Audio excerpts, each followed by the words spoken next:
But you're looking for someone like me. Hello everyone, this is your AuthorSheilaD, and I hope you all are having a blessed day. Today I am coming to you with another story time, and yes, this does involve my son again. And what better place to be than at the car dealership?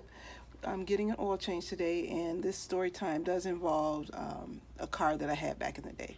So in 2004, I had a 2004 BMW 325i. It was black with a luggage color interior, and it was a manual.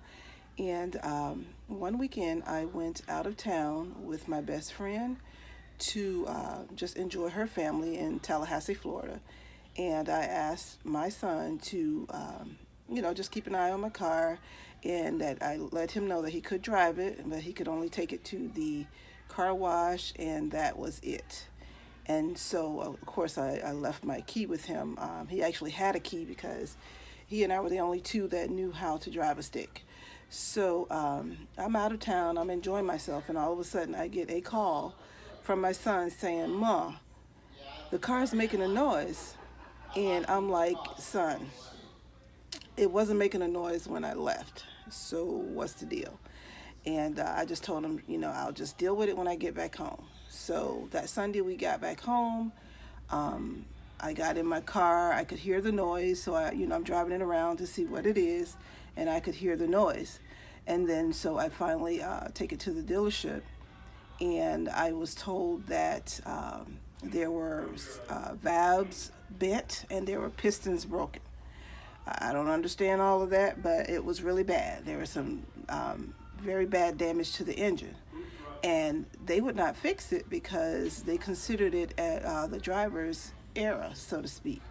So I went to get a lawyer and everything, and the mechanic at the dealership did say, "Are you sure your son wasn't racing the car?" And I'm like, "No, he told me that he took it to the car wash, and that the person that took the car really didn't know how to drive a stick, and so they was jerking the car."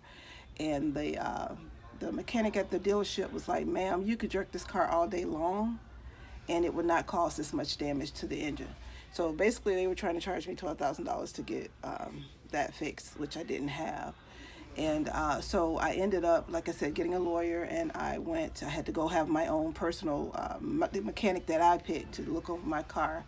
And that mechanic said the exact same thing that the dealership mechanic said. So the lawyer was like, "I'm sorry, you don't have a case, I can't help you."